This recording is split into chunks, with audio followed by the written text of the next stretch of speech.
going on, Jerome's another raw, real rant, audio only, which is kind of good because people don't like seeing my face. Although I feel like even though I look exactly like every other of the 3 billion Asians on planet Earth, I feel like I'm pretty handsome. Maybe we Asians are just handsome and beautiful as a race. I don't know. Anyways, something that is also beautiful is the Brian Flores frickin' defense. Woo. The Hellfire defense getting after things last year. And overall, it really was a season which was full of big plays. The Vikings led the league in turnovers. The turnover sellies with Beasley and Metellus, I will miss that from Beasley. All right, but at the end of the day, like, it felt like there was something missing, right? And Flores led the NFL in blitz percentage, and it's understandable. You got Jonathan Grenard, you got Andrew Van Ginkel, you got Diamond Dallas Turner. You want to bring the heat as often as possible because you had to make up for your lack of pass rush with your 3-down defensive linemen. Now, don't get me wrong. I love Harrison Phillips, and I love what Bullard and Tillery did last year against the run, but pass rush, it wasn't there. And the three of them combined for only 3 sacks last season, and around the league, for the top 3 defensive interior players, that was dead last in the NFL. So the Vikings, I love what Kwesi did. Hammer down on needs. Jonathan Allen, Javon Hargrave, 2 noted veteran pass rush specialists, take the place of Bullard and Tillery, and you're getting after things. And overall, the Vikings, they built this thing up so the Vikings don't have to blitz as much as last year and the year before that. Now, Flores is still going to blitz, especially 3rd down for what? When it matters. Like, you're going to bring the heat, which is a smart thing to do. But overall, like, this is going to be a hellacious defense, right? And also, I love how they flip things over in the cornerback room, keeping Murph, bringing in Rodgers, etc. And with Flores, he doesn't get enough credit for what he's done with this defense. Well, amongst Vikings fans, he does, but nationally, he's not getting the love, which he should, right? In 2022, with Don Michelle, the Vikings defense was 28th in points, 31st in yards. So bottom 4, 5, I can't count. Bottom 5 in points, second to last in yards. Just one of the worst defenses in the National Football League. Just sitting back, not blitzing, letting things happen, and it was bad. And then Flores took over in 2023. The Vikings were second in the league in blitz percentage and got after things and markedly improved. The Vikings were 13th in points, up from 28th in 2022. Then last year happened. Vikings end up 5th in points, 1st in turnovers, as well as 2nd in rushing yards. And it really was, don't want to say it was all smoke and mirrors, because it wasn't all that. But it just felt like this defense was bend, but don't break at times. And sometimes take the ball away. Now, there is a little bit of puck luck when it comes to turnovers. There's a little bit of puck luck when it comes to sacks. But overall, like, if and when the Vikings can just get a consistent pass rush with just 4, I mean, it's over. It's a wrap, man. And that's exactly what the Vikings aim to do. They did take the lessons from the Eagles at heart. The Eagles didn't blitz in the Super Bowl, and they got after Mahomes' ass. The offensive line with the Eagles is legit, and the Vikings doubling down there with Fries and Ryan Kelly, and also the running game is there too. And with Flores, like we said, like, he should get more respect around the league. Last offseason, he got 0, goose egg DeAndre Russell. I don't know if that carries over in audio, but he got 0 head coaching interview requests and opportunities, which is BS, right?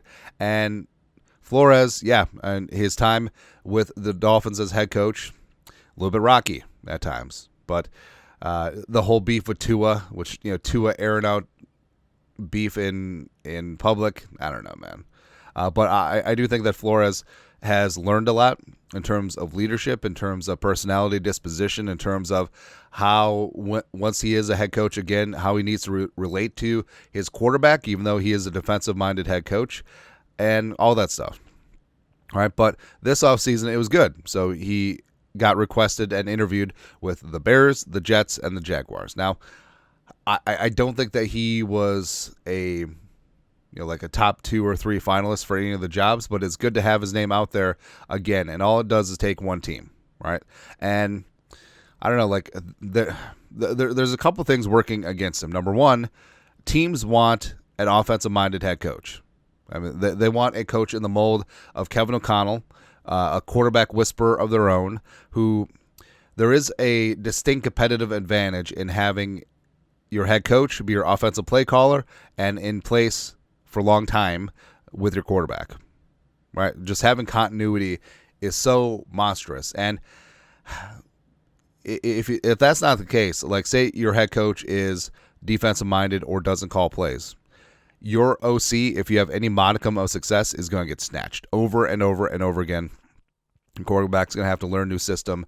The entire offense is going to have to learn a new system. It's not good, right? So that's working against them. Flores, he's a hell of a defensive mind, but teams want young and offensive. Also, the lawsuit, the class action discrimination lawsuit, which since it's a class action, he can't unilaterally withdraw as just one of the complaints. But, I mean, that's getting into the weeds. But owners and the league may hold that against him for a long time, which kind of sucks because I think that he is a true leader of men. I think that he would be a phenomenal head coach. If the Vikings didn't have Kevin O'Connell, like I would be all for Brian Flores, right? But I think all it takes is one, but I think that he may be waiting a while, which sucks for him personally, but specifically for the Vikings, I think that's huge. Now, there can be a lot of ways that this can work out. Well, number one, the easy one, make Brian Flores the highest paid coordinator in the league. And that's something that, the Wilfs have shown a willingness to spend on coaches, on staff, on support, on all that stuff. And I think it's a short putt, make it easy, have Flores be happy and stay here with the Vikings long time. Super easy, right? Also, Flores has talked about how his family have really found community here, how they love the great state of Minnesota. And we mentioned this before, like you'll sometimes find this where you look at a coach's resume, whether it's NFL, college, wherever, they'll hop around from job to job to job. And then at a certain point, not even a head coach, but at a certain point, they will stay on a job for 4, 5, 6 years. And that's because their kids are in high school. And they want them to stay put so they don't have to move during those important years. They don't have to move, find new friends, all that stuff.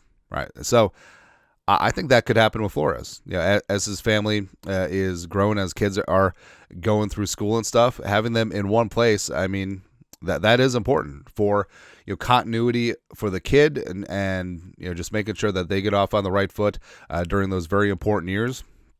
So it could be a spot too where Flores is like, okay, we're going to stay here in Minnesota. I'm going to be the highest paid coordinator in the league.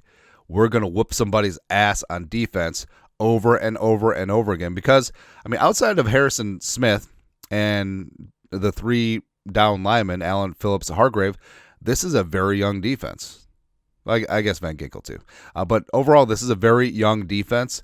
And this is a unit that could stay together for a while. Because you look at Grenard, you look at Turner, you look at Pace, you look at Cashman, you look at Murph is on a second contract, Mekhi Blackman, Nudie, Theo Jackson, Josh Metellus, LDR, Jalen Redmond step up. This is a very young defense and still has a lot of room to grow. And like I said, the new element of getting that consistent pass rush with 4, that's going to be a game changer for the Vikings, right? And it's really good too, like Kevin O'Connell and Flores have a good working relationship, and that's key because, I mean, there's a lot of dynamics. I mean, you look at Mike Ditka, Buddy Ryan, where the head coach and the defense coordinator hate each other's guts. That's what happens every year. Plus, just think. So the Vikings defense in Flores' first year went from 28th in points to 13th, and then last year went to 5th from 13th. Imagine what's going to be this year. Consistently getting that pass rush with 4. I mean, the Vikings might be a top 3 defense, and they're not 3. That's how glorious this setup is. And every single year with Flores' tutelage, they're getting a little bit better. They're just it's like a reduction for a sauce. Like every single year, you're just reducing it, and just concentrating all that flavor and goodness and nice, baby. baby, we certainly do have a stew going. Also, the fact that the Vikings spent up on defense. Bringing back Theo Jackson, small deal, but they brought him back. Jonathan Allen, Javon Hargrave, big time money. Byron Murphy Jr., big time money. Isaiah Rodgers, decent money. And bringing back guys like Wilson, Okudah, Tavier Thomas. I mean, that's huge, and that's what you can do when your quarterback's on his rookie contract. And the Vikings have 2 more off seasons of McCarthy on the cheap part of his rookie deal, before that 5th-year option kicks in. So this is what Flores can still benefit from. Anything you want in free agency on defense, we can get you it or a decent facsimile, and just go from there. All right, so I think that, again, I think retaining Flores may be one of the more underrated moves of the offseason. Not just for the Vikings, but for the league. And I think that this does have some staying power. Like, obviously, I want the best for Flores, and I think that he deserves another shot to be a head coach. But if he's here with the Vikings long time, just imagine what 2-3 more years of cap cash as well as coaching and just continue to get better with his defense. Imagine what this thing could be. Not just an opportunistic, flashy, takeaway style blitzing defense, a true shut down, whoop your ass defense. And that's certainly possible. I love it, man. Anyways, that's it. Vikings. Well, what is this? Raw Real Rant. Brian Flores, keeping him one of the best moves of the offseason. There you go. You guys are the best. You know what to do. Skol, production value.